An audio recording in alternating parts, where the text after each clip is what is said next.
You're muted. And thank God I was, because I was saying some of the worst stuff ever. So thank God you guys did not hear that. Um, so we're going to start off this White House press briefing. All right. Okay. All right. I have something for you. Okay. I'm gonna share a video. Hold on. I have something for you because here I'll tell you about it first. AOC and Bernie Sanders have been out there. They have been out there talking to America, talking about how Trump's presidency is an oligarchy and how he's a dictator and a king, and he's just, oh, the 1% and taka taka ta. It's amazing. And the reason I titled today's stream as Trump is scaring us is because they're acting like they're scared. They're acting like they're scared, but the thing is, we all know they're just mad because they're losing their monies. Wouldn't you be upset if your monies were going down the drain as you spoke? That's all that's happening. So anyway, but yeah, we'll get to that in a second. We'll get to that in a second. I'm a little bit I'm a little bit off right now. So guys, please forgive me. I haven't been here in like I guess 2 weeks, and I feel a little bit off. I had um yeah, I had something happen this last week, and I'm just kind of not really well mentally, but I'm here. Hi. And yeah, I've been taking medication, and for that reason, I'm a little bit off. But you know, here I am. Hi, Suka Mainuka. Yes, my back is doing better. I'm all right. I'm a little bit off every day. It says that's a five finger death punch song. I don't know what that means. Or facing possible corruption charges. Oh. Speaking of that, how they're so angry at Elon Musk for being available for Trump. Oh my goodness. Hold on a second. There we go. They're scared of going broke. Exactly. Exactly. And that's exactly what's happening. So they're upset because they're going broke. And can you blame them? Can you blame them? And AOC, of all people, she's out there talking about, I was a waitress. I scrubbed tables. And I scrubbed toilets with my mother. And I am the fabric of America is me. Um, AOC, you're a multimillionaire now. But your salary is supposed to be thousands, in the thousand area. You're supposed to be a thousandaire, but you're a millionaire. How did that happen? And then you're gonna talk about corruption? Well, well. Well, slap my hiney and call me Heather. I must be confused. Hmm. Crowdfunder charges. Trump derangement syndrome. Trump derangement syndrome. Of course, that is what it is. It is. Had a fight with our Nubian queen. Yes, me and her are actually fighting. We're in a fight right now too, because last time she was here, I tried to start the computer and she bailed. I told her, I said, you are the one who said that you're going to do it. And she says, your people don't like me. Why would I go? I said, why would you not go? Frost is waiting for you. Like, how can you say no to Frost? He probably wants to propose to her. Frost probably wants to propose to her. And I'm like, girl, you're missing your chance to have a second marriage with Frost. Hello. No, because no one is slapping my hiney. No one is slapping my hiney. Okay, so you can't call me Heather because stop it. Stop it. All right, listen, Aaron.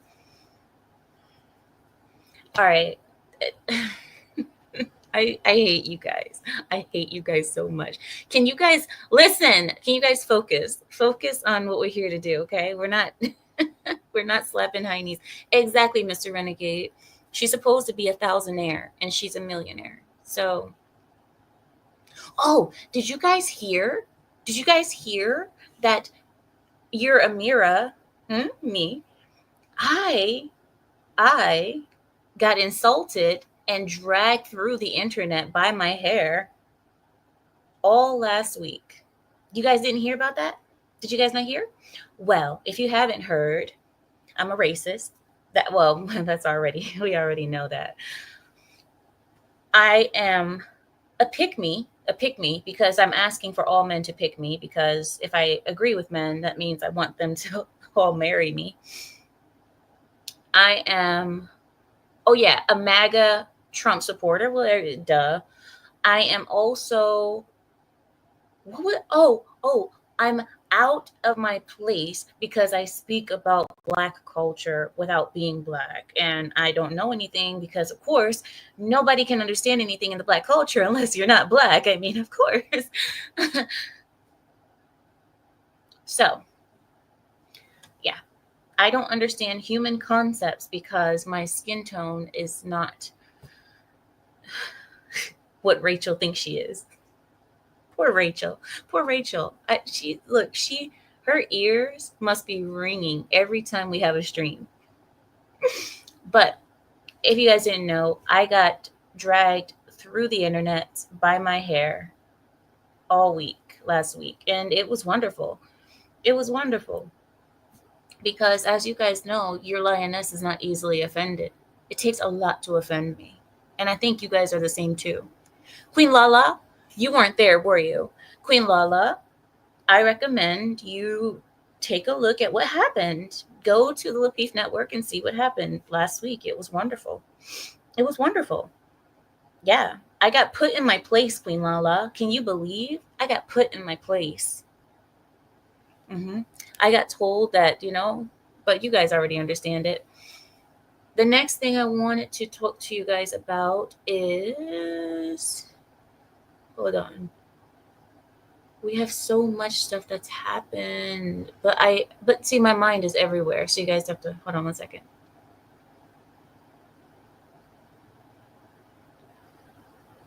I guess we can just go into the news then. I guess that's what we can do. We can just go into the news, unless you guys want to tell me something. Then yeah. Queen Lala says, but you're a strong black woman because I said so.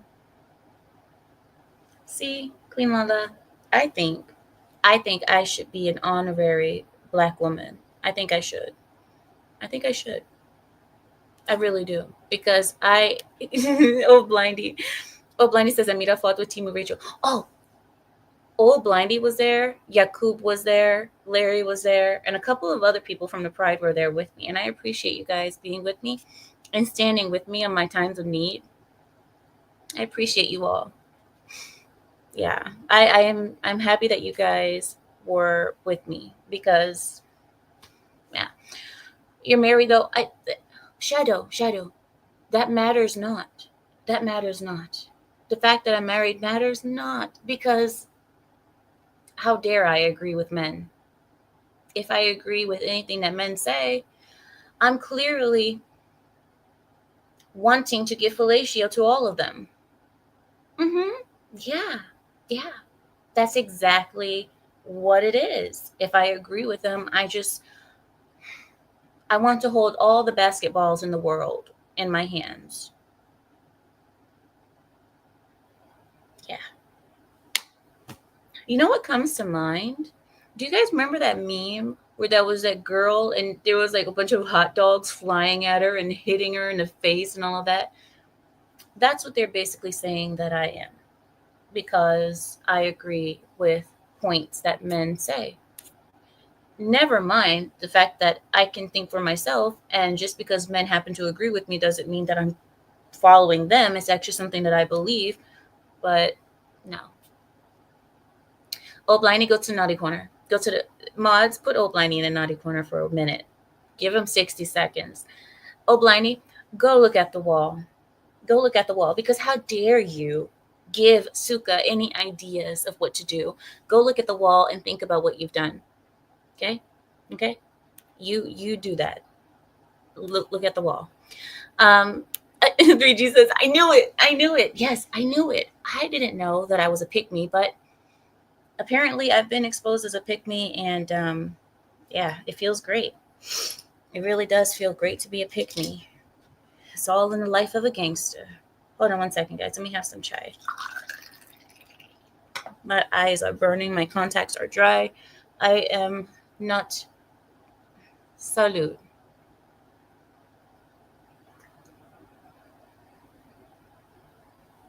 All in the life of a gangster.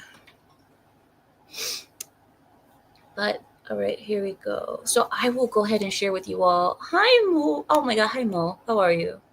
Hi, Mo. It says it means that you are logical and men are logical. No, no, Manuka. It means that men are women haters and they're misogynists, and that I am a pick me, and I want all of the women hating misogynists to accept me because I'm desperate for acceptance of them. That's what that means, Nuka. I don't understand, Suka. I don't understand how you're not understanding that. Do you know what I mean? That's what it is. That's what it means. So the men are misogynists, women hating, and I am looking for the attention of them, and I'm hoping that they will accept me into their club of women haters.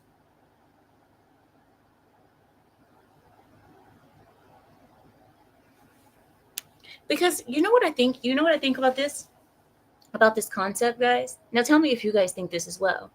If a woman is a pick me and she's desperate to be liked and accepted by men who hate women, why would that woman believe that her as a woman, if the men hate women, why would that woman think that she would somehow have privilege in the men's group?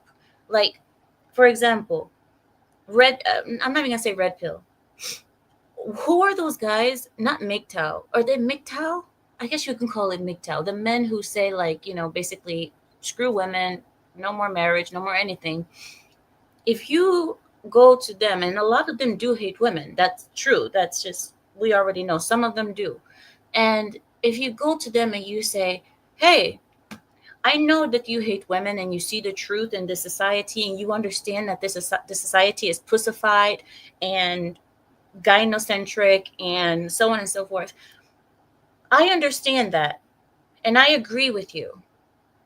So now I want you to accept me as a vagina carrying member of society.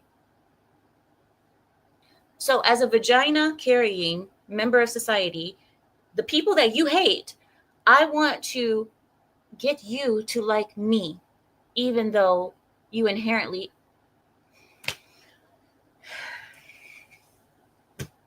So, there it is. And that's what I don't understand. So I was right. Thank you, MGTOW. That I was 3G is like, we accept you. 3G 3G, stop it, because you know that's not true. First of all, you know that's not true. 3G, weren't you the one who almost started a whole campaign against me like a month ago? Weren't you the one who almost started? Because you guys keep holding me accountable for things. Every time I misspeak or something, I get held accountable. You guys are the ones who do. So you guys like me? Kind of. But accepting? No, I doubt it. I doubt it. I doubt it. Says no, they think you want a roaster. Oh, a roster.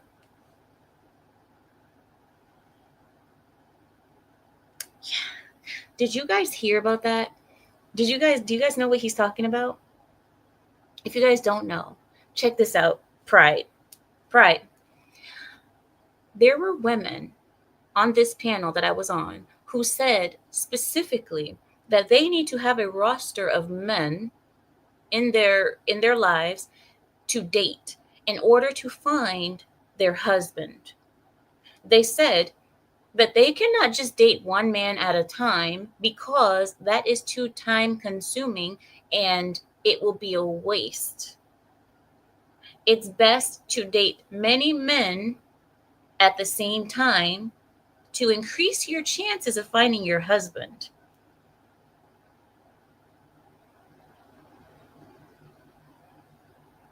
And when I said that's hoe behavior, it makes you look like a whore, even if you're not having sex. Men don't know that. All they can do is go off your word, and women lie. I said it ruins your image. It ruins your image. And what was said to me?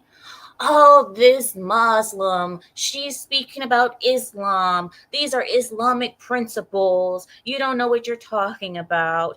Black women can't do that because in a black society, you can't do that, blah, blah, blah. So I said, okay, keep your roster and keep looking cheap and and then again, the panel came for me again. And then I got drugged through the internet by my hair again. So I know, Shadu, but Shadu, I need you to find a wife. I desperately need you to. Shadu, on these type of conversations, I don't want you here. I don't want you on the stream when we're having these type of conversations. I don't need you to think negatively about I need you to focus on the positive, Shadu. The positive. Okay? Bunnies, rabbits, eggs, fertility, marriage. Shadu, please. You're killing me, kid.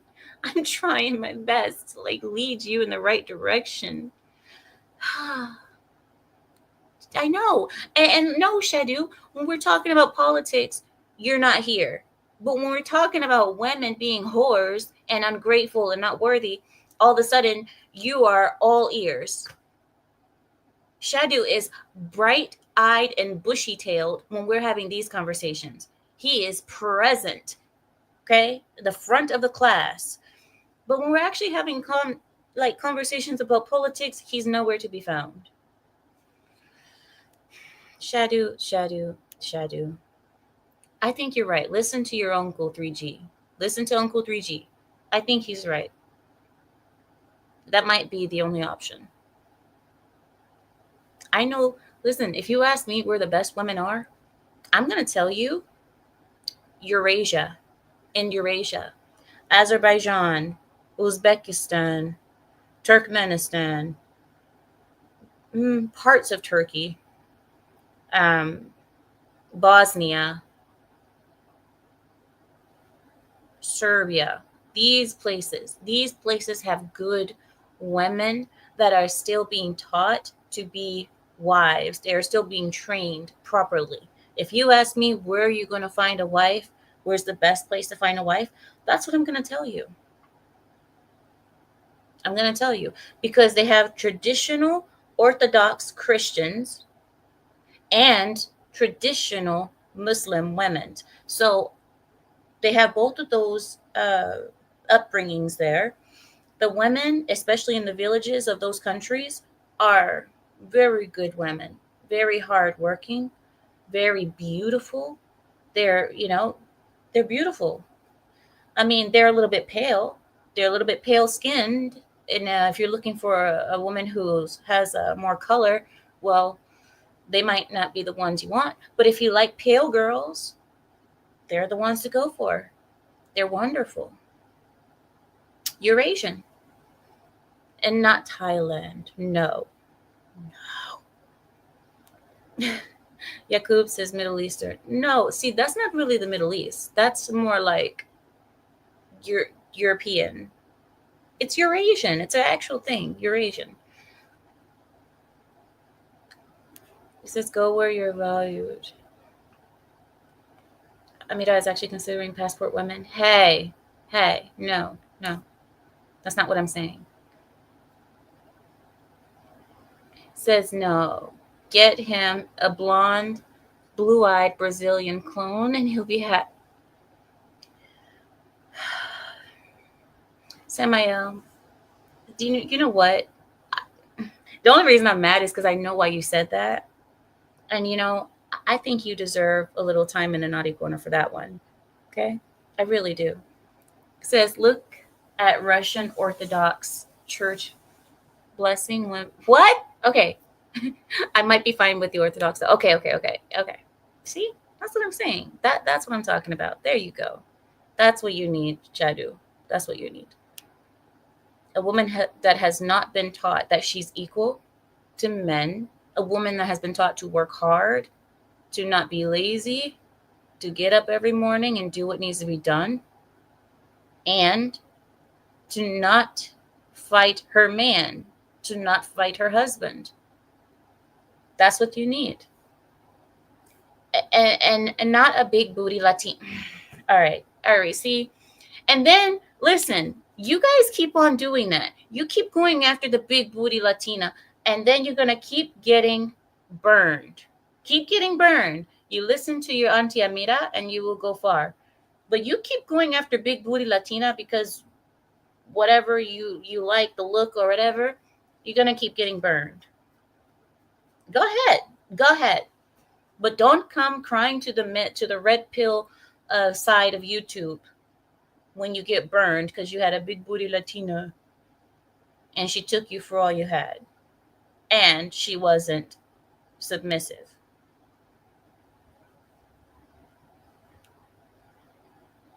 Go ahead, keep getting burned.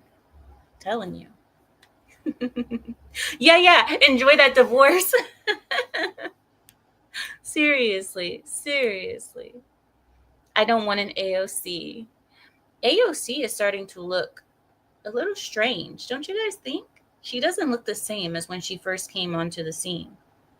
She's starting to look a little bit I don't know. I don't know what the word is, but she's not looking the same. I think she's trying to make herself look older on purpose to maybe get more respect from because of she's in politics. So she's around older people all the time. So I think that she's trying to make herself look older on purpose. She doesn't wear hoop earrings anymore. She wears only studs. She wears only just a stud, like pearls. And I'm like, girl, you're like 30, what, 32, 33? She's wearing these pearl studs and making herself look, I don't know, but who knows? She's married. She's transforming. Did she get married? AOC is married? Oh, she has a simp for sure. There's no way she's actually married to a alpha man or something like that. She's not married to a no. Whoever she's married to is not. He's definitely a simp. Yeah, he's a gigantic ginger twink. Not only is he a white man, but he's like the whitest white man. It's super funny. So what do we have here? I thought the white man and the what was it? What did she used to say? She used to say, "We're tired of the minority always being abused by the majority." Like, huh? Is that what you say to him in bed? And you know what? I know this is kind of vulgar.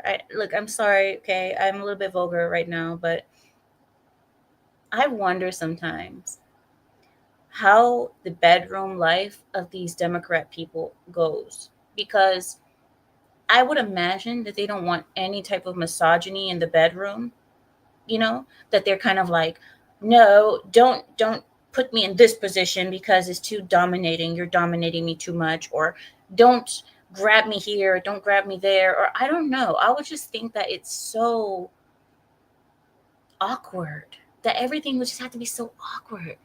You need to ask me for permission to touch me. Oh my god, you just got on top of me without asking me. You just raped me. You know? Oh my God, my battery's running low already. But yeah, she's like, oh, you just got on top of me without asking for consent? You just raped me. I believe that their love lives has to be so awkward.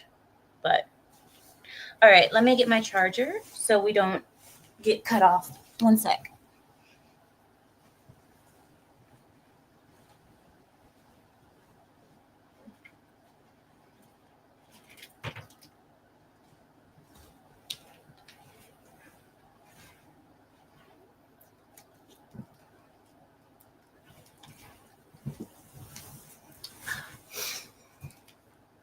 Okay, here we go.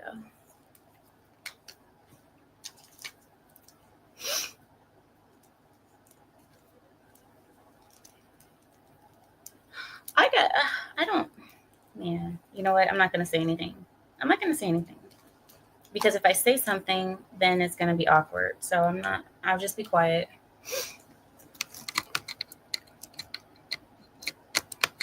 Where is the hole? There it is. Okay. Now, here. All right. Let's put this one in here. And then now we are good to go, my friend. Good to go. All right.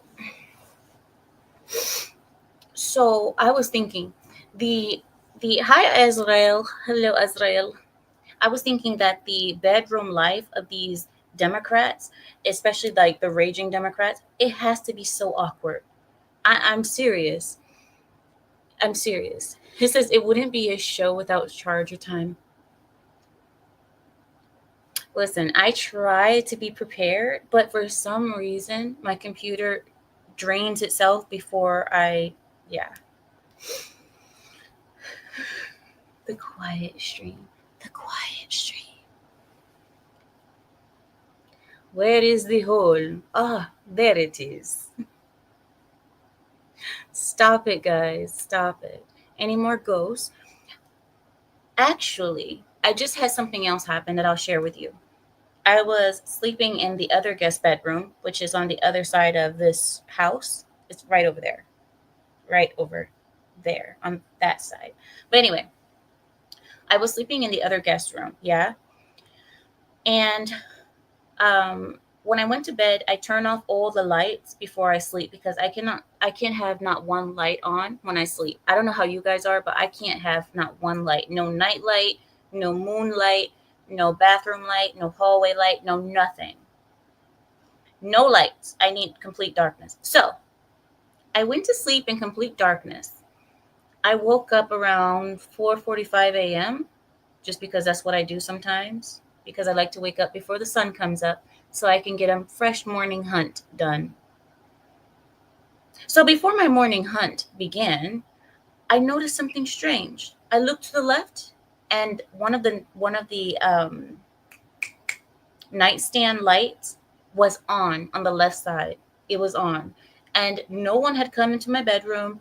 No one had bothered me, and it was on. So I tell you guys, there's a lot of weird stuff that happens to me in this home, but it doesn't happen to anyone else in the house. Only me. So the ghost only prefers to mess with me. But that's fine because one day I'm going to hunt it. So anyway, after that, I did go for my morning hunt and it was wonderful. It was glorious. This is the best time to do it as well because in the morning there's fog and there's like this cloud of like mist, and because I'm in the mountains, as you guys know, I live in the mountains somewhat. So any updates on grandma's divorce? No, I have no updates on that because I said that I refuse to take care of the case. I refuse to be in it. I actually told him when I went to the office, I told him I am not going to help this 93-year-old woman drag her 96-year-old husband into the court to divorce after 72 years of marriage. I'm not going to do it. I'm not helping. So I don't have any updates on it. I'm sorry. And if I do hear anything, I'll let you guys know. Who are you going to call? What do you mean? Who am I going to call for what? Amira is ignoring what Suka said. What did Suka? Okay. Careful with the hand gesture. Clip it. Leave me alone. Leave me alone. In the name of Daddy Hitler. Never mind. Sorry. See, and I can't do that because as soon as I do that, people are really going to start going off to the other side of the internet and saying, did you guys see on her channel that she's over there promoting Nazi? She's a Nazi. Oh, did you guys know what else? Let me share something else with you guys. Did you guys know what else? Okay. Not only am I racist, and not only am I a woman hater, but guess what else happened? There was a new revelation of Amira. Amira has been exposed for something that she never even knew that she was. As I was getting my hair pulled through the internet, this woman called me white. She said, how are we going to let this white bitch talk to us this way? We can't let white people come over here. And I kept on thinking, like, who is she talking about? Who's the white woman here? You stupid. You, Amira. I'm white.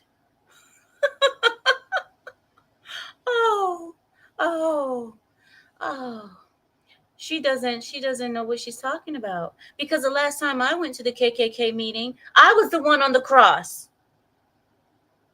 When did I become white? Tell that to the Republican Party. Tell that to the people. I wish that I could go to the skinhead meetings today and say, guys, you have to accept me now. Because look what she called me. She called me white, so you better accept me. Let me be in the club. I should be able to be in the club. I'm white now. Did you guys know that? I'm white. And I'm white before Rachel admits that she's white, which is crazy. Because Rachel is a Nubian African queen, I know. But I'm white now. So call me Rachel. I'm Rachel. Isn't it wonderful? Well, that's a first. Zealage. And she kept repeating it, not once, not twice, but maybe at least 10 times. She called me white. And nobody dared to correct her. I kept saying, I am not white. We're not going to let this white woman come over here and tell us I am not white. I'm so tired of being disrespected by these white people. White people where? Where the white women at? What are you talking about? Where? It was, so that happened, just so you guys know. These people are retarded. Not retarded. Restarted. They are restarted. These people are restarted. 7 times on Sam's stream. My God. Wait until she sees Rachel. Oh, no. When she sees Rachel, and can you imagine Rachel saying, I'm black? She's going to say that to a group on Lapeef. Can you imagine my best friend Rachel, who claims to be a black African queen, going on Lapeef Network and saying, I'm black? I'm almost tempted to take her there and just be like, Rachel, come. Just, they want to share the blackness together. Do it. She will get run off of that whole panel. They will be like, who is this white witch coming over here telling us? Oh my gosh. Poor Rachel. But seriously, poor Rachel. You are pale though. Go to the naughty corner. Go to the, somebody put them in the naughty corner. Arabs are white. You can go too. Arabs are not white. We are Caucasian. There is a difference. Caucasian and white are not the same thing. And that's it. See, you should know that of all people, Shadu. You should know that. Caucasian is not the same thing as white. The Caucasian race extends all the way to Pakistan. But that doesn't make them white. They are Caucasian. There's a difference. So anyway, so um yeah, that's what happened. That's what happened, and it was hilarious. Yeah, I know none of those women know what they're talking about. And I sat there and I think she was saying it more so to just insult me. She wasn't really caring about actually being factually correct. She was so emotional. She was in her emotions, so she just wanted to say whatever to me just to see if it would trigger me. The untriggerable Amira. Good luck trying to trigger me.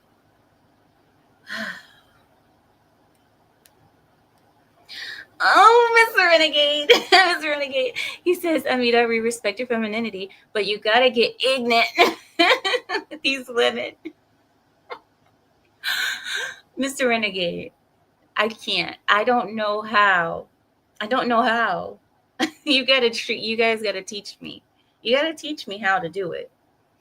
Because listen, if I learned how to get, as you call, ignorant, if I learned how to get ignorant, I would be able to shut down half of those women. Hmm? But I don't know how. When they start talking over me and being like, what was the thing that she was saying? Oh yeah, she's like, yeah, you just need to sit down and listen. You just need to sit down and listen because you. What did she say? You. I forget. I don't even know all the words. I don't even know all the words. The words were so jumbled and mumbled, and I don't know. But when they start doing that, I just I just stay quiet because I'm not going to scream over them. So I just stay quiet. And when I stay quiet, they think that they've won. Then they're like, "Oh, yeah, you told her." Like, no, I just get quiet because what am I going to do? Scream over her on a panel? It's not in me. It's not in me. You guys know me. Out of all the controversies that you guys have seen me in, when have you guys ever seen me? I know you didn't say. Yeah, I would never. I just can't. It's it's not my personality. It's not my personality. I don't really, you know.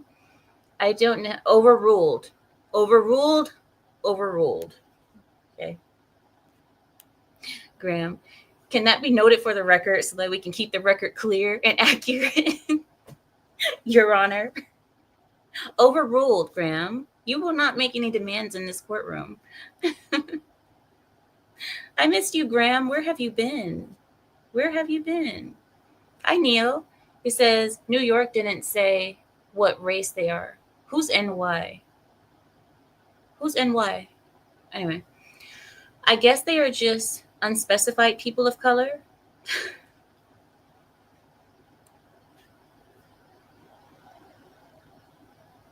You should get Rachel there. It would be hilarious. It would be glorious. Glorious. Oh, this was your main comment, Neil.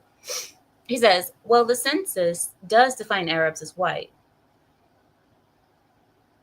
Well, technically, but it's Caucasian. But anyway, however, the New York State legislature declared that they aren't because that would deny them access to federal government programs for disadvantaged minorities. Oh, God forbid. God forbid. We wouldn't be allowed into the loans for the brownies. Oh, God forbid. So I guess we got to make sure that we're not listed as our proper race because we got to make sure that we're listed as a race that can benefit from. I don't understand. Isn't that against the law to have loans and programs and things for certain races that aren't available for others? Isn't that racism in itself? Shouldn't that not be a thing anyway? I mean, I don't know. And then there's another thing. There's another thing that happens on these panels is that it starts into a screaming match over who gets more benefits, who gets more government benefits. As if that is what makes people equal in the United States, is who gets the most government benefits. After a while, the argument turned into, well, Black people were the ones who started getting all of the government benefits. And then after that, every other race started hopping on the bandwagon and taking all the benefits that were originally made for Black people. And now they're going to these Arabs and Asians and blah, blah, blah. So does that mean that Black people can't get them? Or does that mean that you're not applying? Do Arabs and Asians and everybody else apply more for them? Well, but I don't know. But there are programs that are specifically for immigrant families who are coming to bring business and bring more revenue to the United States. And that should be what it should be about. We want immigrants that are coming here who are going to provide value to our country. We don't want immigrants to come here and get on the effing dole. We don't want you on our welfare system. We want you to open businesses, contribute, work hard, make yourself something, make America great again. So I don't understand what the argument is when we get into this shouting match of government assistance. It's like, a loan is government assistance that comes back to you to recollect with interest. It's not a handout. It's not for free. So I don't know. I hope I'm not boring you. I hope I'm not boring you guys. But these are just things that were in my mind. And another thing is that I don't know if you guys are fully following along with me, because some of you guys weren't even there, so you don't even know what I'm talking about right now. So I'm sorry if I'm boring the rest of you. But I had to get it off my chest because it was something I was thinking about. Like, why are we fighting over government benefits? Like, this is what makes everybody equal, I guess, is who gets the most welfare. I don't know.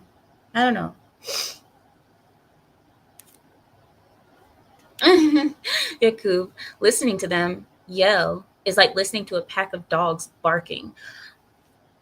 Well, there was one channel who made another video about me called Pink Lessons, and she calls them German Shepherds. She calls the Black ladies who scream a lot German Shepherds. I mean, I can't say that because if I say it, I'm racist. But Pink Book Lessons does say it, and I think it was hilarious. I think it's hilarious because poor German Shepherds. German Shepherds are actually very classy puppies. They're very classy. I would say more like Chihuahua. If I were to compare it to a dog, I would say it's more like a Chihuahua than a German Shepherd, but whatever. Neil said, yes, absolutely correct. The 14th Amendment and Civil Rights Act of 1866, which said that there shouldn't be race-specific things, right? Am I wrong or am I right? Because that's what I was thinking. And then when you see all these programs that are specifically for, like, oh, if you're Black, if you're this, did you get okay. The only time that is bad is when it's benefiting a white person. The only time when it's bad is if it's benefiting someone of ancestry that built this nation. Oh, how dare I say that? I forgot. I can't say that either, because it was also argued that Black people have built this country. Black people are the ones who built this country. I'll leave my opinions to myself on that one, but it's not something to be proud of. I wouldn't say it's something that I would be proud of. If it were my ancestry, I wouldn't be proud of that. What? What are you trying to say? Oh, really, Erin? She says, I love Pink Book Lessons. Thank you. She said, you ain't boring. Oh, thanks. I hope not. Like I said, I'm fully aware that this conversation is very much not what we usually talk about. So we can move on because I'm done, I think. I'm done on that. Well, no, I'm never done. I always keep it going, but still. Bye, Shadu. Bye-bye. Make America America again. Says, yo, mama's got glass eye with a fish in it. Ew, what are you talking about? All right, so, okay, let's move on. Are you guys ready? Let's go ahead and get to what we normally are here to do, because I know, my new guy. Listen, no. You know why he's leaving, Manuka? You know why Shadu is leaving? He's leaving because I'm no longer talking about women being unworthy and ungrateful and useless. See, if we were to change the subject back to women being unworthy, ungrateful, and useless, he will be right back here again, bright-eyed and bushy-tailed. But as soon as I start talking about something else, he's like, oh, I don't need to hear this. Good night. See? And then I'm expecting him to get married, but he's not going to get married if he keeps listening to the wrong streams. If he keeps listening to the wrong live streams. Gosh. It's like I can't even, oh, never mind. I'm not even gonna. He's leaving to find a wife. No, he's not. Dr. M, no, he's not. He's failing all of us. And I think all of us should be greatly disappointed. We should be all disappointed. In fact, I think that we should all have a paddle stick in our hands ready to spank him every time we see him. Why are you guys not with me on this? Shadu is all of ours responsibility. Okay? We need to spank him and get him in order. You guys aren't helping me. That's your problem. A book to the flight to the Philippines. He better not bring back home a Filipino wife. He better not.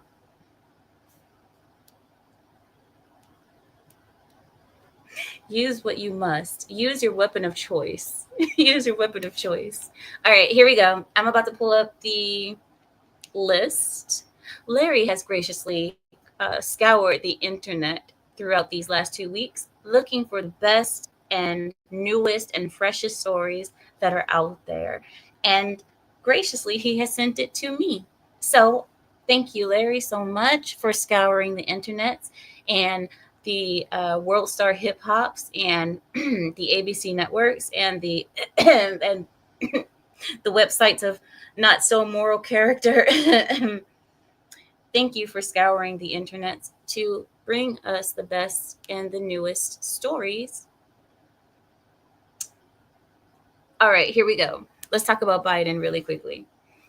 So, both Democrats and former Biden aides are reportedly aghast at following reports that the former president met with party leaders to get himself back into the political spotlight and boost the party's image and funding. So you guys know the DNC, the Democrat Party, is on life support. It's on literal life support. Since what happened on November 5th, the Democrat enthusiasm, I guess, their excitement, their energy, their whatever, it's gone. It's absolutely gone. They went from having concerts with Beyonce and strippers and what else was it? She had a Sexy Red, I guess, and they went from all of that whole party scene to absolutely nothing and in debt. Now they owe money to everybody.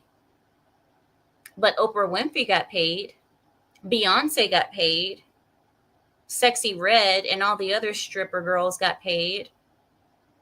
But the Democrats, the Democrat Party, and the average Democrat, well, they're sitting outside in the bleachers in the rain, and there's no game playing. But Biden has met with party leaders apparently to get himself back into the political spotlight. And he's thinking the Democrat Party is only dying because I'm not there. Biden believes that he is the only thing that's needed to get the Democrat Party back to life. So he says, Biden, he's like, I'm not going to retire. I'm going to get back out there. I'm going back into the political spotlight, and I'm going to boost the party's image and funding. This 82-year-old man and his wife, which is also his caretaker, They met with the DNC chairman named Ken Martin. They met to offer themselves for efforts to revamp the campaign effort. So maybe, just maybe, Joe Biden is considering running for president yet again.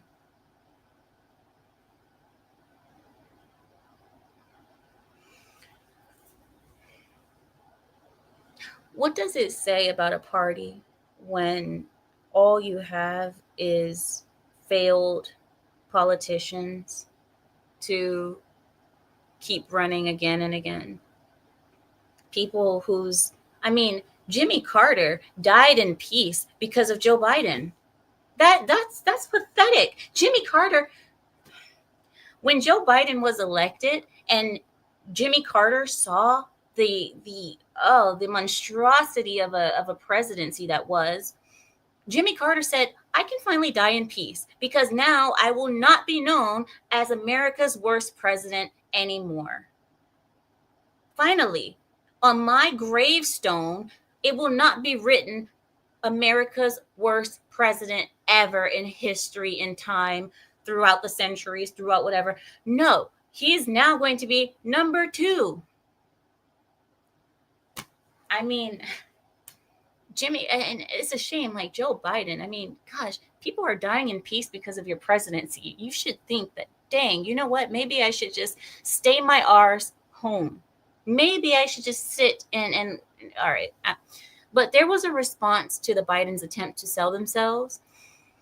And what happened was a lot of negative responses came out of the Democrats. Here's a few of them. A former White House advisor said, and I quote, "The Bidens are still living in an alternate universe that revolves solely around them." Here's another one. Joe Biden should enjoy retirement at the beach. No voter wants to hear from him anymore. He is delusional and arrogant to think that he can add value to the Democrat Party at this point. We need to move on from the era of Joe Biden and embrace new, younger leadership. A congressional Democratic source responded by saying, this is the response to people negative comments, right? Here it is. Why the F would anyone listen to what Joe Biden has to say? And they didn't say, they actually said the real word. But why the F would anyone listen to what Joe Biden has to say? He should stay in retirement and keep his mouth shut. Joe Biden, I don't think that your party is as excited and as enthusiastic as you are. I think you're being lied to. And while the once former Democrat aide asserted that this announcement had to be on a Saturday Night Live skit, a current Democrat aide told reporters that, and I quote, "The best thing that Biden could do for the DNC is offer David Hogg a high-paying role at his foundation." David Hogg, as you guys know, was caught using the official DNC donor list to get money for his own foundation. So he's just taking advantage of the DNC just to make himself rich. There are no updates at this time as to whether Biden's offer has been accepted. Meanwhile, the Democrat Party is at its lowest approval rating, as you guys already know. Okay. And that's currently at 27%. The Democrat Party is at a 27% approval rating. That's the lowest that has been since 1990, before Bill Clinton. I mean, even after Bill Clinton, the Democrat Party's rating was higher than that. Even with the scandals and Bill Clinton and all of that, it still was higher than it is right now because of Joe Biden. But that's what they wanted, so that's what they got. You make your bed, you sleep in it. Let me see. I want to give you guys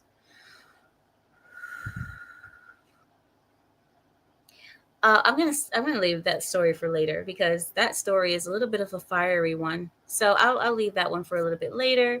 We'll start on this one. The French, as you guys have heard, I don't know if you guys have heard, but the French are out here talking with their chest. The French are out here like, we are the French. We do what we want. Comment allez-vous? I know that was cringe. I'm sorry. But a French deputy has demanded that the United States return the Statue of Liberty.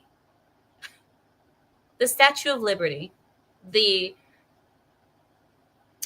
I guess you could say, the sign, the poster mark of freedom.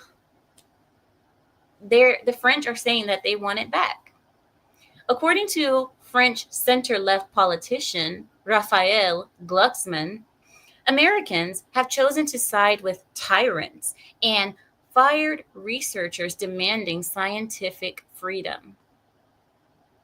This is a dig at the Trump administration, of course, who cut funding for the American research institutions, a move which has inspired the French government to offer those institutions to work for France.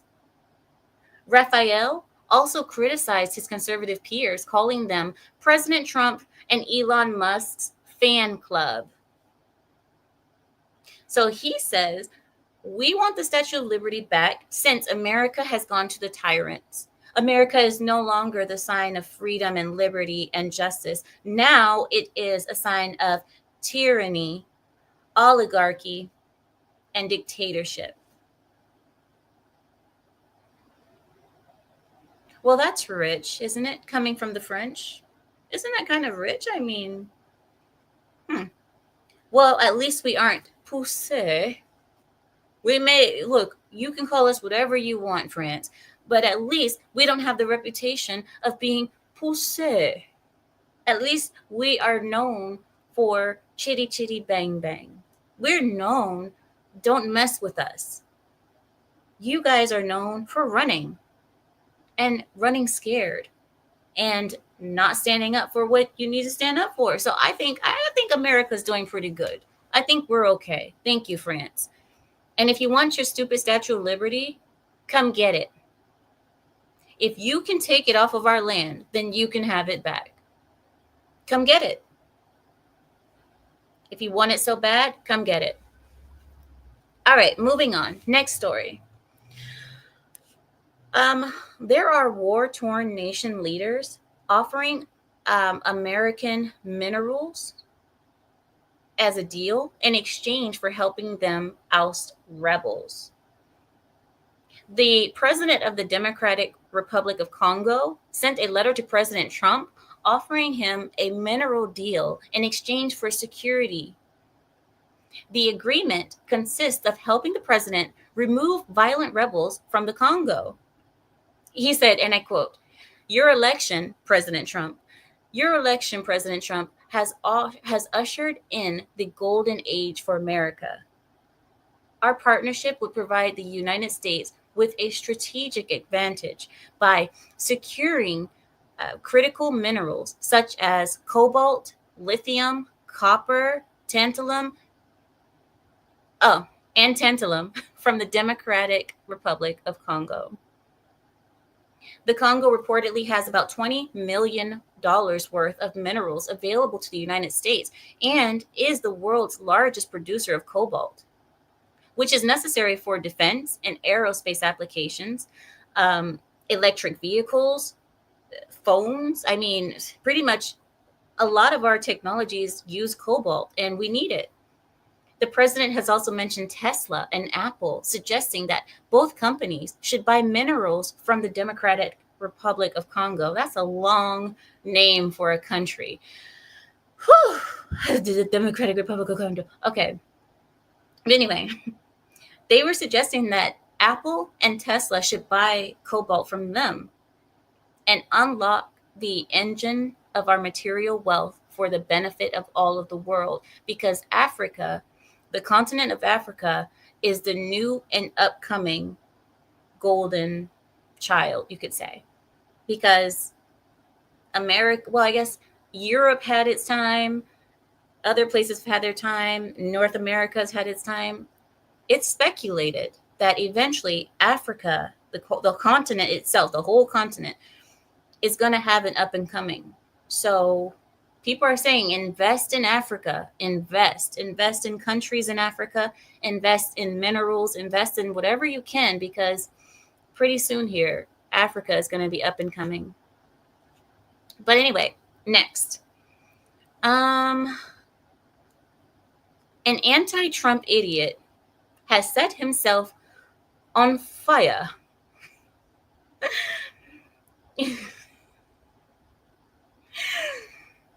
Oh my god. Hold on, guys. Oh my god. Oh, okay. Yeah. All right. Yeah, that's just about right. Mm-hmm. Woo. So I'm gonna say this like this: an anti-Trump idiot has set himself on fire.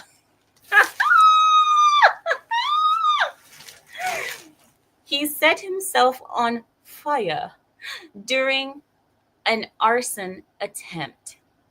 President Trump was right when he said, well, when we say President Trump is right, he's pretty much been right about everything at this point, about everything. But he was also right when he said that his haters are not sending their best. With that said, North Charleston police have taken a 24-year-old named Daniel Clark Pounder. Daniel Clark Pounder. He is now in custody after responding to a vandalism call at a Tesla charging station. When officers arrived at the scene, they were told that Daniel spray painted FUCK Trump, Long Live Ukraine, next to the Tesla chargers before throwing a Molotov cocktail made out of beer bottles at them before fleeing the scene. Unfortunately for Daniel, of course, his inexperience with throwing Molotov cocktails caught up with him. They caught up with him. And not only did they catch up with him, they caught up with him immediately. Because sometimes karma waits for a while, but sometimes karma, she has time that day. And I think karma had time that day. And according to a witness, Daniel set himself on fire while throwing one of the cocktails. Daniel's back was on fire as he ran from the scene. So as he was trying to commit arson against Tesla charging stations, because I guess in his mind, he's really given the finger to Trump by setting a Tesla charging station on fire. As he was doing that, he set himself on fire and his whole back was on fire. Like as he was running away from the scene, all you could see was flames coming from the back of him. It was rather spectacular.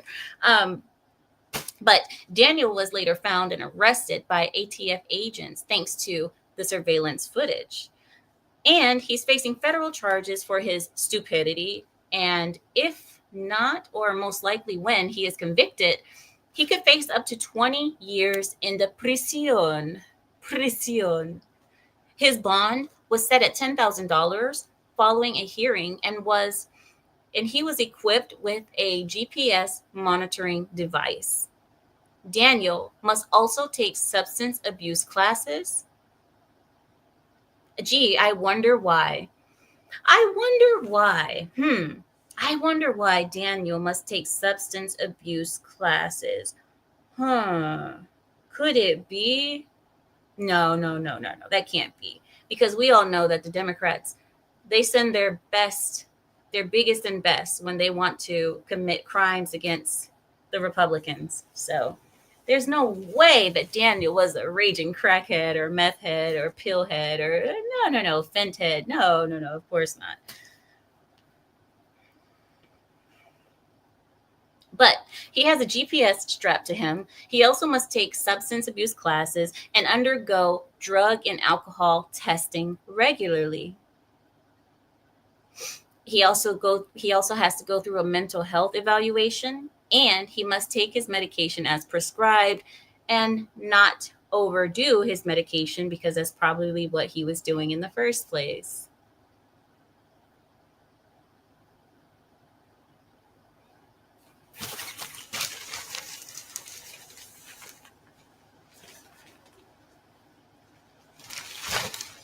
Fly your flags high. Fly your flags high. Because these people are so triggered. The triggering is so amazing. These people are so. And all right, let's move on. Chuck Schumer.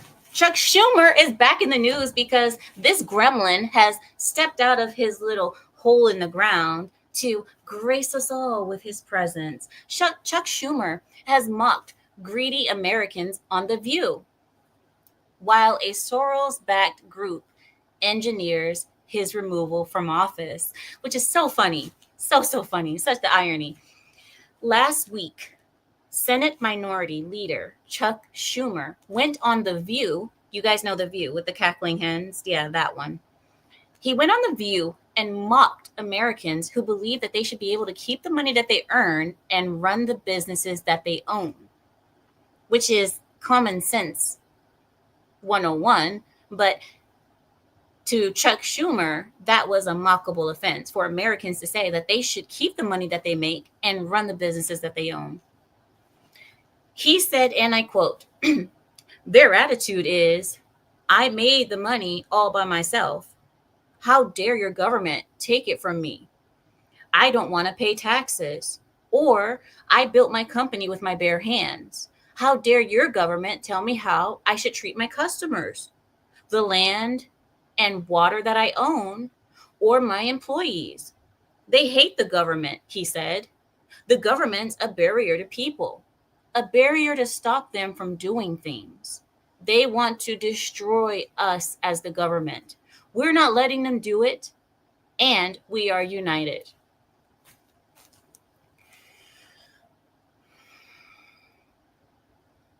His remarks drew the ire of both Republicans and the general public as a whole, with one Republican lawmaker saying, and I quote, "You know it's bad when Whoopi Goldberg tries to get Schumer to stop talking," end quote.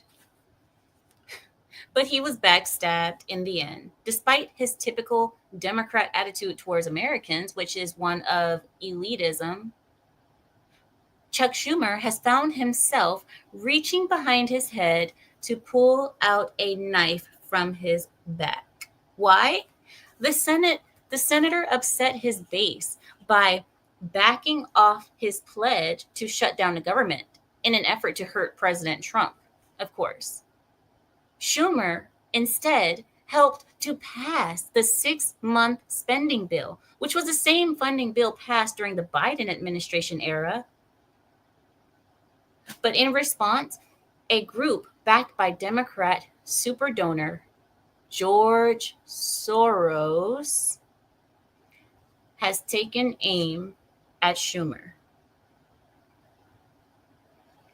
Because if you dare deviate from the mission, the plan, the whatever the Democrats have going on, if you dare deviate, they will cannibalize you. And that's all that's happening.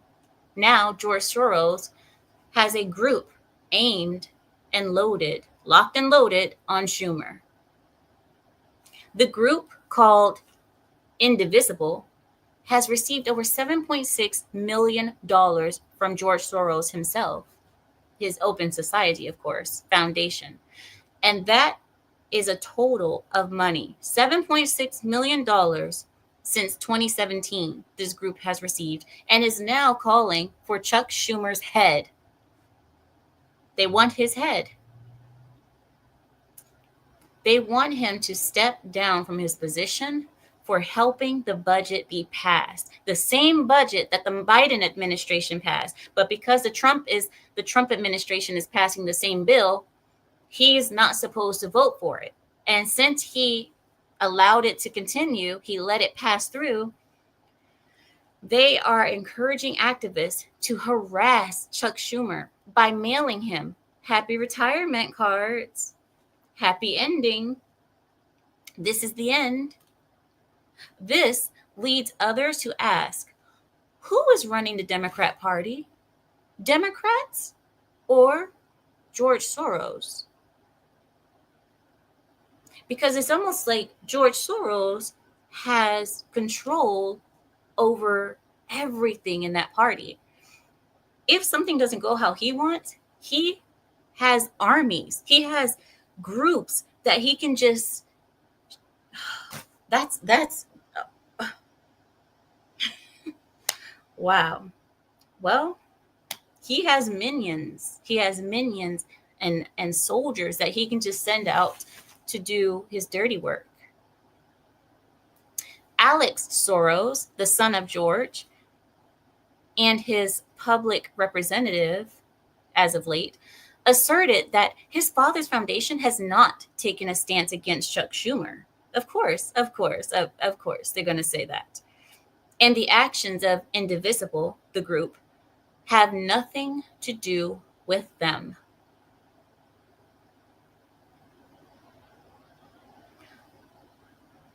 Okay. Because you guys know that if somebody says it, then it has to be true. I mean, because lies don't exist. That's not a thing. No, if somebody says it, it has to be true. Alex, George Soros' son, said it's not happening, that they have nothing to do with it. So we just got to believe that, right, guys?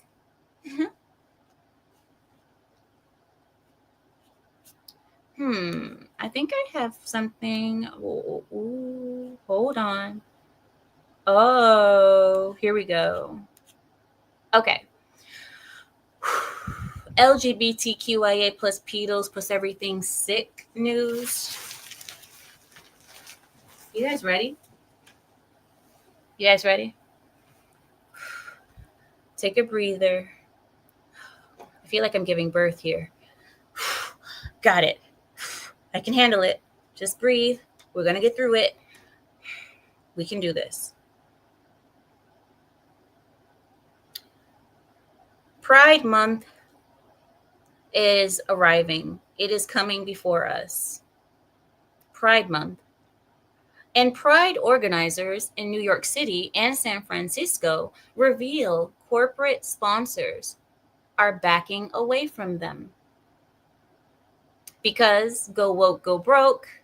I mean, Target learned the hard way that if you promote rainbows and unicorns in the name of fags, you lose money.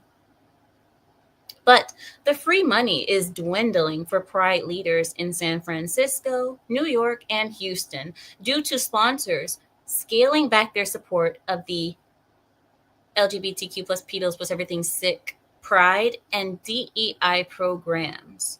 The loss in support is reportedly due to economic and political pressure that came along with Trump's reelection, because clearly the American people have spoken and they are no longer accepting this trash, this garbage, just absolute radiation poison. We're not accepting it anymore. And America has spoken with the reelection of Donald J. Trump. However, some companies pulled their support last year due to financial losses that resulted from boycotts, like from Budweiser, the Budweiser issue, and the the man in a dress that they had over there, Target, and Nike. Yeah. Now, and more LGBTQIA plus pedos plus everything sick news. A new Texas bill is sure to scare the living crap out of the trans community. Now, the reason why is because a new Texas state bill is making waves for the ramifications of the bill that should become law. The bill, authorized by Representative Tom Oliverson. Oliverson.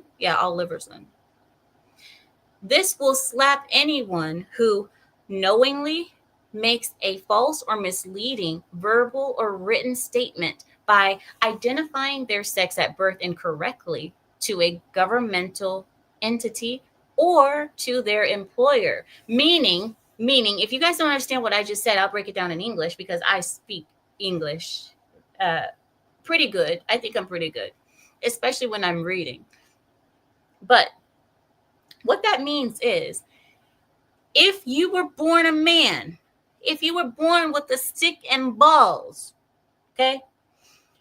If you were born with stick and balls and you go to your employer or you go to any government entity and you knowingly make a false or misleading verbal statement identifying yourself as a woman, as a person with no stick and balls, then you have committed a felony. That is now a felony. State felonies in Texas carry a punishment of up to 2 years in jail and up to a $10,000 fine. And it's even worse if you are a repeat offender. So, I think it's going pretty bad for the prides, the rainbows. I think it's going pretty bad for them. It looks like somebody's raining on their pride parade. Looks like maybe, just maybe, the pride parades are going to start calming down in the next couple of years. I should hope so. Because a lot of people are now not even recognizing June as Pride Month anymore. Do you guys remember on the first few years where they started saying that June is Pride Month? Do you guys remember on the first few years we had rainbow flags everywhere? Like, I don't even drink alcohol, and I was in the store, in the market, and you saw these alcohol bottles, liquor bottles, with rainbows all over them. Rainbows, because all of these companies wanted to show that they were supportive and accepting and down for the cause. But you don't see that anymore. It doesn't happen anymore. Last Pride Month, last June, I don't think I even saw any companies with rainbows on their products. The only rainbow that I saw was from YouTube. YouTube put a rainbow on their logo or what have you, but that was it. I think Google did too. Yeah, YouTube and Google did. My last thing that I want to give you, actually, I might have something else to give you. Hold on. Oh, okay. We're not done yet. Are you guys okay? Are you guys all right? I'm looking at you. You guys okay? Okay. I'm just making sure you guys are okay before I keep going. All the big corporations have rainbows, yeah, but those are the only ones. See, before they were everywhere. Okay, here we go. Let's continue. As long as you guys are still with me, I'm good. There has been an illegal alien.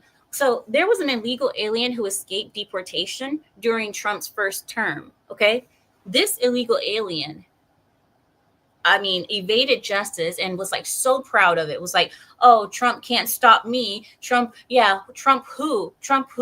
I do what I want. I escaped, blah, blah, blah. Well, that guy was caught. He was just caught. And it's just funny. It's funny because it's like, you sat there and were so proud and, oh, I evaded it and blah, blah, blah. Trump who? Oh, Trump is your daddy now. Trump is your daddy. That's your daddy. After years of spitting in the face of justice, this illegal invader named Jeanette Vizguerra has finally been caught by ICE in Colorado. Of course, it would be Colorado. Of course, because Colorado, well, if there was a rainbow state, Colorado would probably be it. I know California is too, but California, something about Colorado, and it's only Denver. It's really only Denver. But anyway, this person has finally been caught by ICE in Colorado. Jeanette is an illegal alien, mother, and immigration reform activist who became famous back in 2017 for hiding in a church to escape deportation officials. She tried to claim sanctuary by hiding in a church, and the church graciously accepted her sanctuary. So she stayed in the church for 3 years until Trump's first term in office was over. As a result, Jeanette was named one of the 100 most influential people in the world by Time magazine. Because what is Time magazine at this point? Time magazine, I never believed Time magazine after they called Beyonce the most beautiful woman in the world. I think it was like back in 2015, 2014. They called Beyonce the most beautiful woman in the world. You know, she paid for that. You guys know Beyonce paid for that headline, okay? So Time magazine is, and I think they even said something about a transgender being the best woman in the world. I don't know, but Time magazine has never been creditable. Time magazine, garbage, along with CNN. But anyway, they named this illegal invader one of the 100 most influential people in the world. And since 2020, Jeanette had been trying to obtain a visa offered to crime victims that allowed them to stay in America. Because there is a certain visa. Now, in case you guys don't know, there's a visa, like, let's say a couple, or let's say a woman, an illegal woman comes to America. Let's say she gets in a relationship with an American, right? If that American beats her up or makes her a victim in any type of way, she can apply for a special visa and be allowed to stay in the United States. This visa is oftentimes overused or abused, and I've seen it happen even in divorce court, but nonetheless, this isn't the topic. Jeanette invaded America from Mexico back in 1997 with her husband and her eldest daughter. Since then, she has anchored 3 more children to the United States soil. In 2009, Jeanette was charged with not having a driver's license or insurance and for having an expired license plate. All very, very small offenses, okay? Very, very small things. But Jeanette was also charged with using a fake social security number on a job application, which can be a felony. It can be fraud. It can be considered fraud. So for some reason, Jeanette wasn't deported at that time, but her actions eventually resulted in culminating in a string of deportation orders that Jeanette evaded by hiding in a church. So these deportation orders kept lining up, but all she did was just continue to hide in that church, and that church graciously accepted her and kept her there. ICE officials were prevented from deporting Jeanette after she left the church by the Biden administration. Okay? So she was leaving the church, and the Biden administration protected her. The Biden administration willfully went against America's laws. The Biden administration, being the law of America, went against America's laws and protected a person who broke our laws, one of our most important laws, to not come here from the back door. Don't do that. But anyway, following her long-awaited incarceration, an advocacy group called the American Friends Service Committee asserted that Jeanette is a pillar of the community and a role model, and there was no reason for ICE to take her into custody. She's a role model. She's the pillar of society. As for Jeanette, she claims that she's not worried about the consequences of her actions, and she will continue to speak out and speak loud.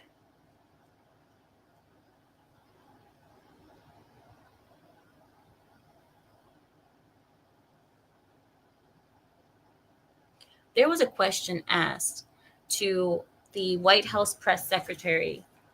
They asked her, one of the liberal media asked her, they said, hey, Trump is deporting a bunch of illegals.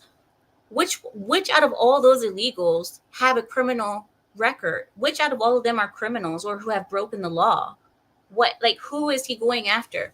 The press secretary answered perfectly. The truth is, all of them have broken laws. The fact that they're even here is a law being broken in itself. So how can you then ask us, well, if Trump is deporting illegals, well, is he only deporting the ones that broke laws? The fact that they're even here is a broken law in itself. Why are you saying that they're not criminal when they did a criminal act to be even here? It's just so dumb. But anyway, here we go. I have something else. As you guys know, that there is a bunch of Trump derangement syndrome going on in this country. Right now, we have people everywhere who are so scared. They are so scared because Trump is very active and they don't know what to expect. A lot of people's anxiety is through the roof because Trump is in office, because they were so used to Biden being unavailable, not present, not doing anything. They never saw anything really. And then to go from that to having a president who's constantly in the media, constantly making talking to the press, constantly signing executive orders. This is something that they are not responding well to. They're not. As a result of that, a lot of people are attacking anybody and everybody that supports Trump, affiliated with Trump, likes Trump, or what have you. And because Elon Musk has openly sat himself right next to Trump, people are attacking Elon Musk's companies, SpaceX, Tesla, anything that is associated with him, Starlink, anything that's associated with him, people are attacking. Now, there's this anti-Tesla protest going on, and this person, there's a person out there who donated, who's donating, I guess they're donating a bunch of money just to get people to go out there and destroy Teslas, destroy Tesla charging stations, destroy any Tesla that they see, and so on and so forth. Now, here's the article. Anti-Tesla protests have been popping up all over the country in what appears to be a series of coordinated and organized attacks. News outlets and law officials have been trying to figure out who has been funding all of these protests. As of a few days ago, at least one donor has been identified. California psychiatrist Carla Jurvetson.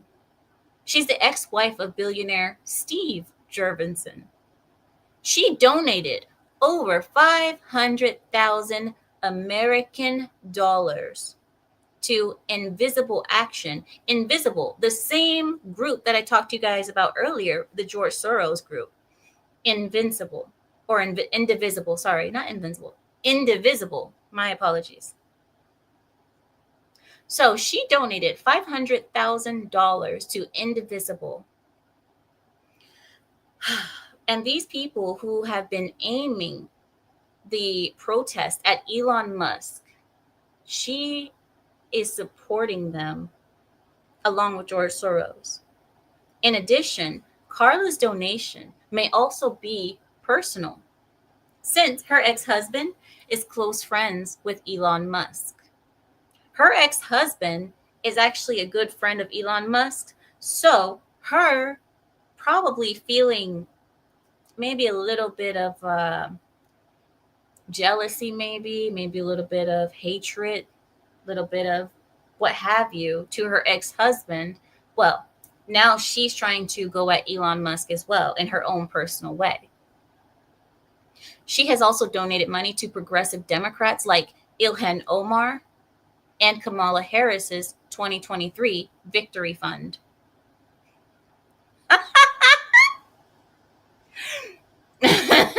Victory Fund.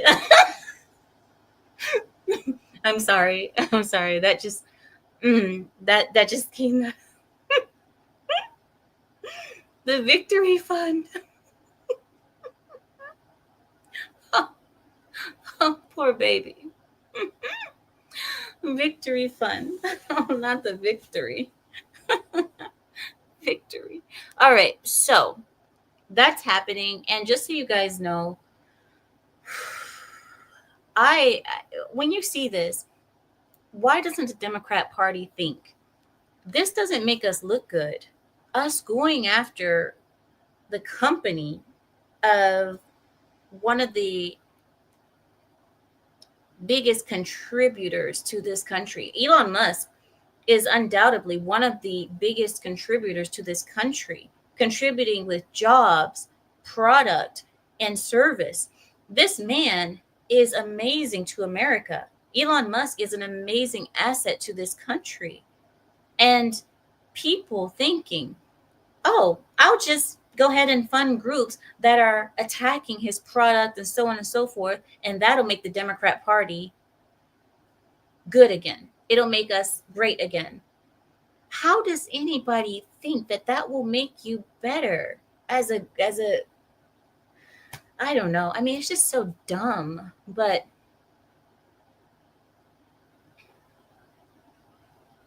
just think about it.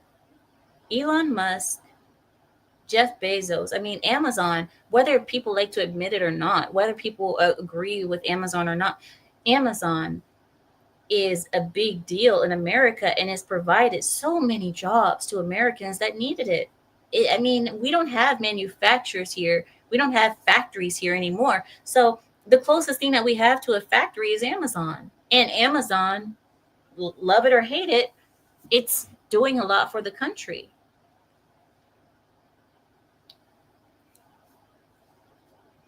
I mean, Democrats also seem to think that not standing or clapping for a kid with cancer would somehow improve their image with the general public.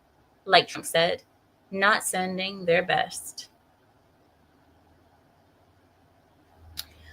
I thought that was just pathetic. I was like, you and not only that, he was a black kid, a black child, which should have been even better. It should have been even more of a reason for them to stand and applaud the survival of him. The survival, what's it called? No, it's not an instinct. It's that spirit, that survival spirit that was in that boy who DJ who survived brain cancer, and he was only given 3 months to live, and here we are, like what, 4 years later, and he's still running around and thriving. You would think that they would have been beside themselves, happy, but no, no.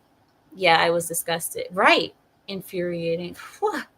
I mean, but they thought they looked good. They thought the American public would say, oh, you better not stand for him. No, no. Trump is trying to make us stand for no reason. Don't.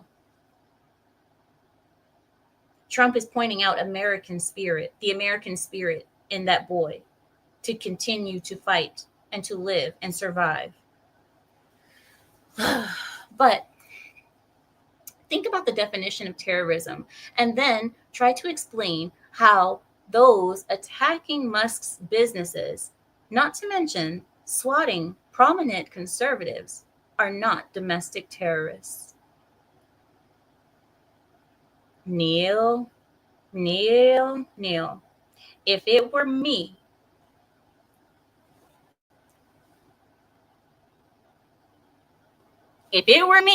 I know I'm doing the crazy face again. I'm sorry. If it were me, see, and that's the crazy thing, because if it were people like me going out there and attacking random things like that, I would be arrested by U.S. Marshals. I would be federally fooped. Right? I would be put on the front page of every magazine, the front of the news, biggest story. We have caught the Arab Muslim terrorists that's going around attacking American companies because she doesn't like our government. If I were doing the same thing, and what I just said is the exact same thing that they're doing, right?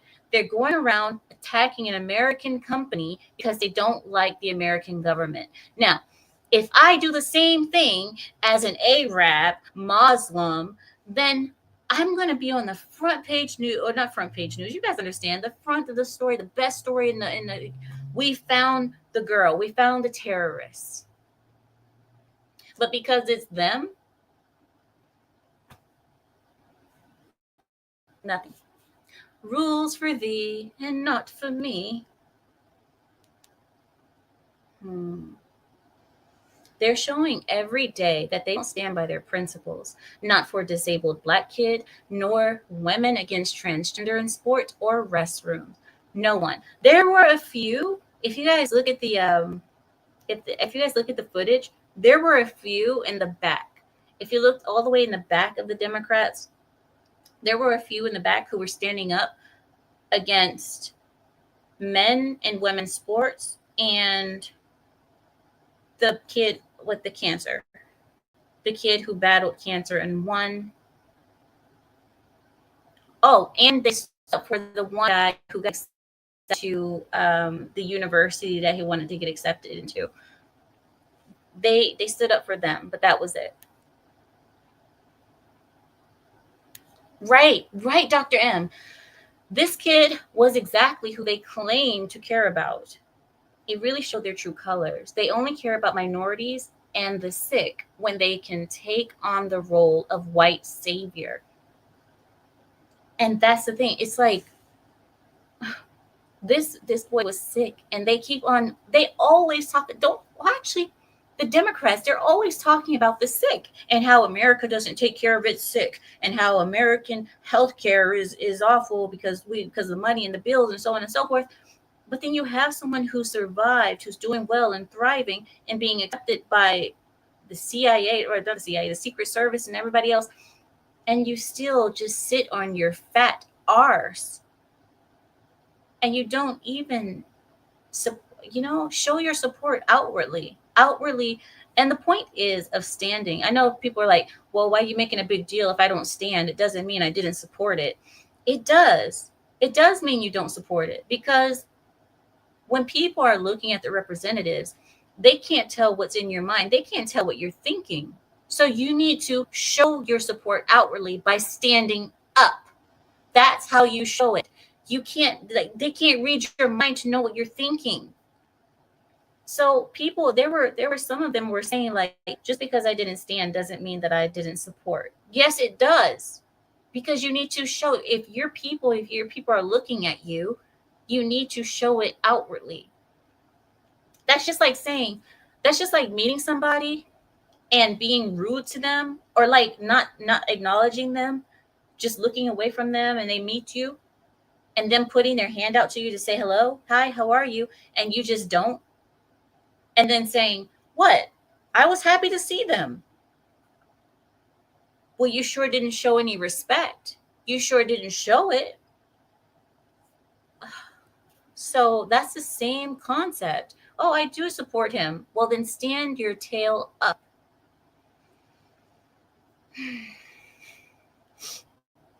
I mean, I hate that, because they're like, oh, it doesn't mean I don't support it.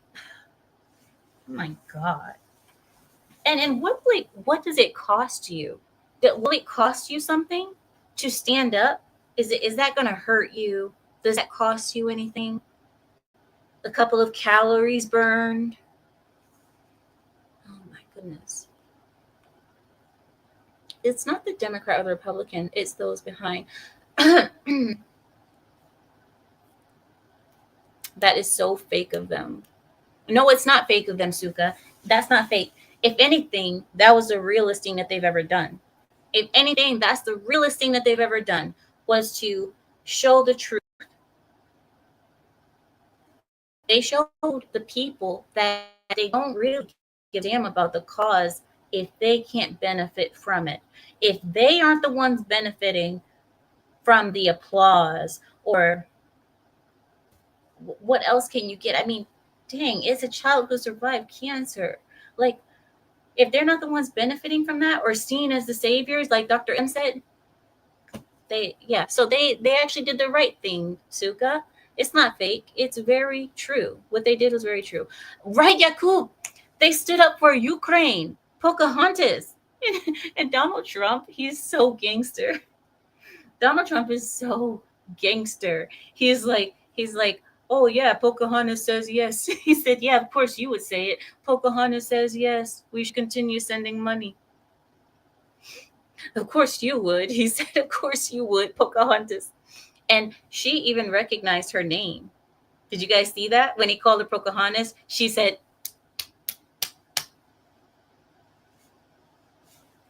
she's such a weirdo. They're such weirdos. But at least she recognizes her name, Pocahontas. That was gangster. And you know what else? It was witty. And wittiness is a sign of intelligence. And I know a lot of people don't realize that, but it's been proven scientifically that people who are witty typically have higher intelligence, because being witty, you need to be able to respond quickly to certain situations in order to be witty. So it's a sign of intelligence. And the fact that Trump, at his big age, he's still very witty and very much like that with the comebacks and with it shows that his brain is functioning as it should. He is not slow at all. Trump is amazing. Pocahontas was mad. She's like, I'm going to call Clark right now. I'm calling Clark.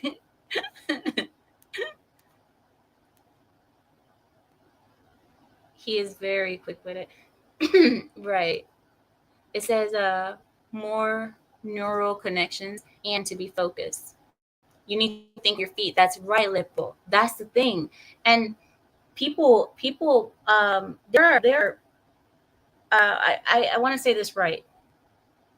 There are people in certain university or research groups that ask questions like, how can we tell if a person is of above average intelligence? How can we tell? Like, what are the signs? Is it that they know many languages, or they speak very well, or they enunciate the cadence? What is it? And one of the top signs was wit, being quick-witted, or and the other thing was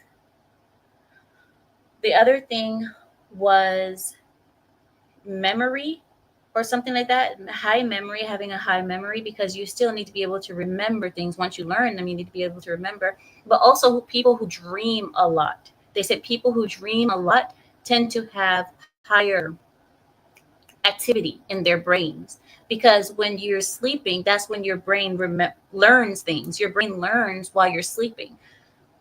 And they said people who dream a lot tend to have higher intelligence or more activity going on up there. Crazy.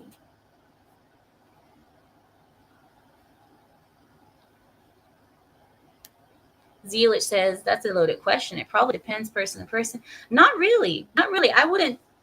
I think that they give you like 5 or 10 ways to clues. They give you 5 or 10 clues to know, and out of all those 10 clues, if a person is of above average intelligence, if they show 2 or more of those clues, they're most likely of higher intelligence. They're probably pretty darn smart.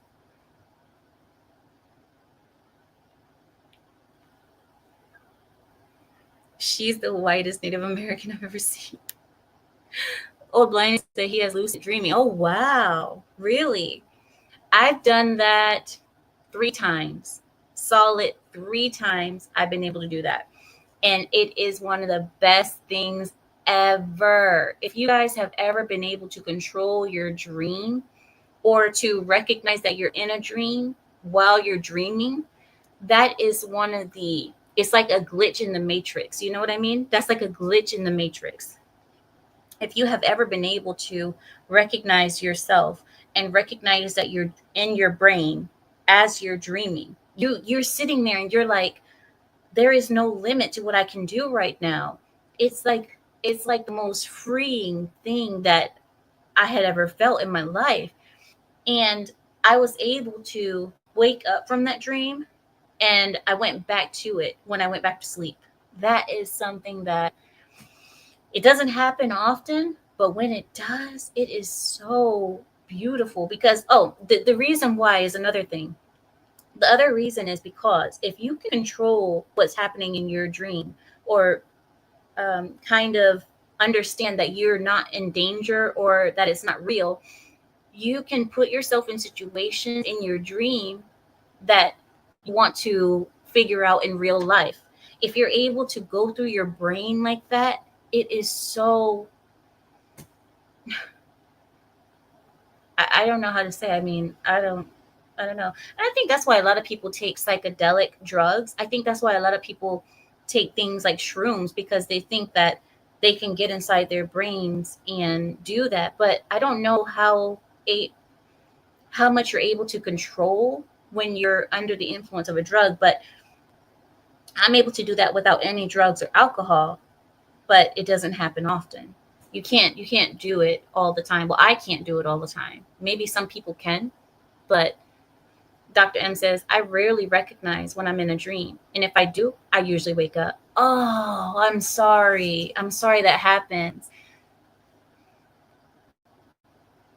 I'm thinking, what is a way that you can keep yourself in without waking up? Because it's probably a subconscious thing. Your brain probably freaks out when it realizes it's self-aware of itself in a dream, and it probably wakes you up because of that. But I'm trying to think, I'll think about that. Like, what can you do to keep yourself in? Says I've had them several times. Really? But it they say that most people are not able to even have that experience. Most people will never know what that feels like to be self-aware in your dream. Most people will never know. So it takes a very active brain to be able to do that. So anyone who's had dreams like that, you have an active brain. Your brain is very, there's a lot of what's it called? A lot of sparks going on in there. Because most people will never know what we're talking about right now. Most people, the average human, will never know. Lepo says, New Age people call that astral projection, I think. I don't think that that's what astral projection is, but I'm not gonna talk out of my R's, okay? I don't think that's what it is, because I think it's been explained to me differently. Go ahead, Sam. I could probably answer that. So, no, lucid dreaming isn't astral projection, strictly speaking. Astral projection is something you do while you're conscious and awake, and that's essentially the difference. Thank It's you. speaking as somebody who's done it and how and does it.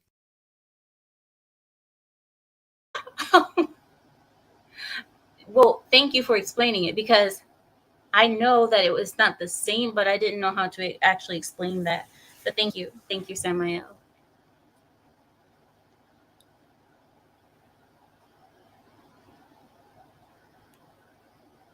Says Johnny Carson was witty and super smart. I don't know who that is. I don't think. Dear Dr. M, I dream more when I'm stressed, and they tend to be really vivid. I see that. Okay, okay, okay. But when you dream when you're stressed, do you have dreams about the things that are stressing you, or do you have random situations going on in your dreams that have nothing to do with the thing that's stressing you? Because I was wondering if your brain is actually trying to figure out a solution to your stress, or is it just going off into different dimensions when you're sleeping to avoid the stress? That's what I was wondering. Oh, Zuka. You guys, I love having these conversations with you. I love having these type of conversations, because I mean, who do you ever have this type of conversation with, really? Oh, I'm hot for some reason. Oh, I'm so hot.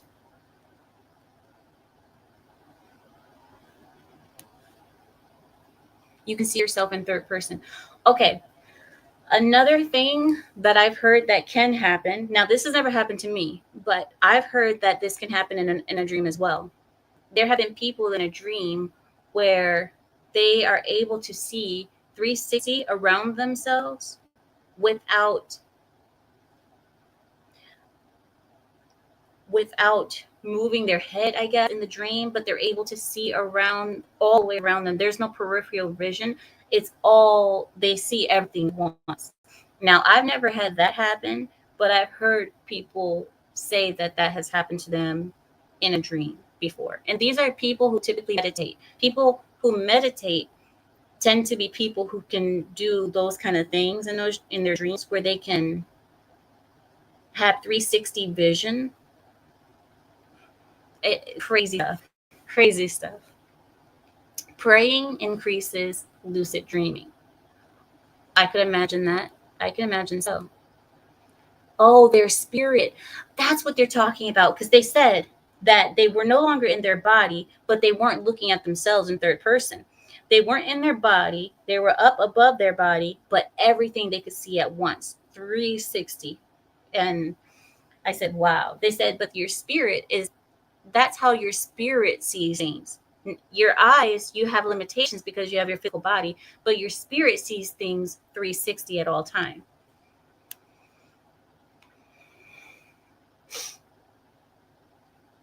Dr. M, he's responding to my question. He said, it's a combination of real life stuff and weird randomness. Like near the end of my time in grad school, I dreamed a bee, but an earthquake happened right in the middle of it.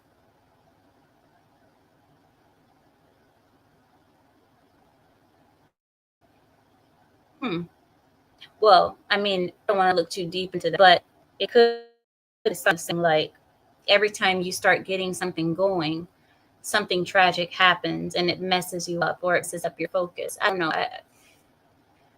I'm probably looking too deeply into that, but me and Amira want winter to go back. I do. But I have to admit, I do like seeing the flowers. I like seeing the cherry blossoms. I'd seen the flowers just because I know that after the flowers, it's going to be hot. And I get mad. AKA Dog says, some call it your third eye, your consciousness.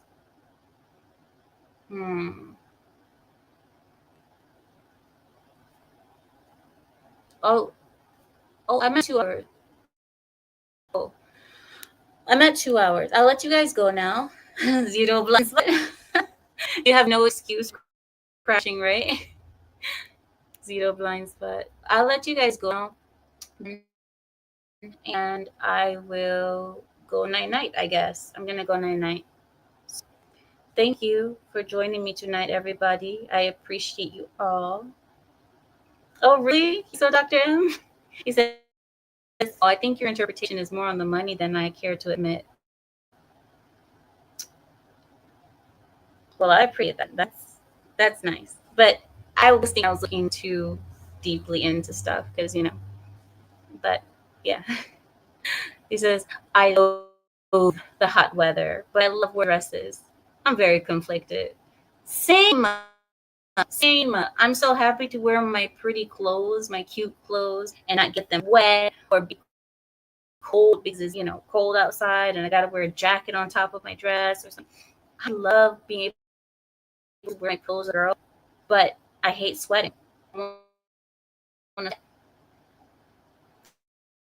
Sweating is probably the thing that I hate the most in life. Yeah. And they feel so good in life. Stop it, you guys. Stop it. Okay. Keep it G. But you guys know the thing that feels so good in life. Wait, you guys that means. Anyway, sorry. Sorry about that. Oh, am I sounding like a robot? What? Is it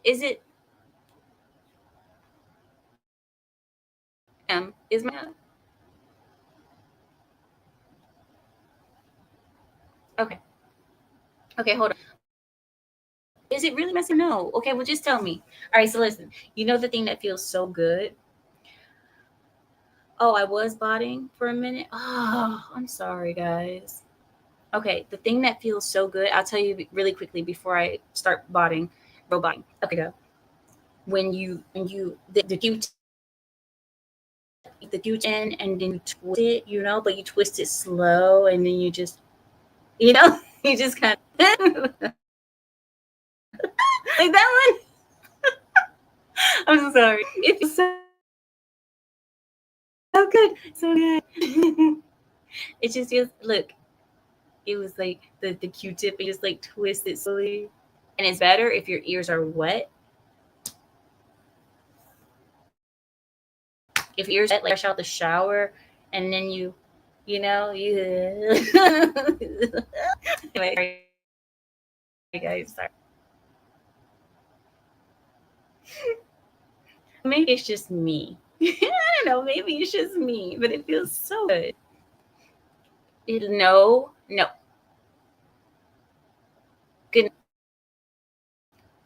Good night. As well as I know. What did you rate it?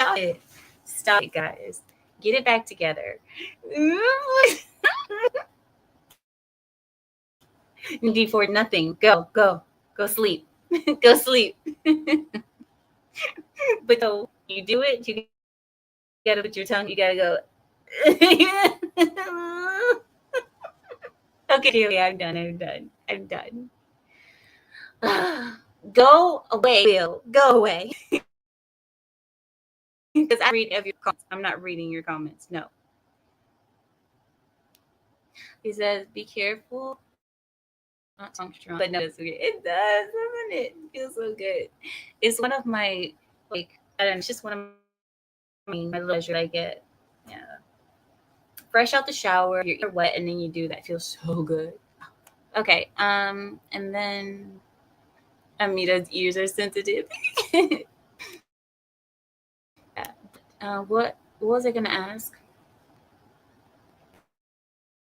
Guess I did. Okay, because this conversation is gonna go another way if we continue to talk, and I don't want to. Good night, everybody. Thank you all for joining me tonight. With that, I yield my time. Good night, everybody.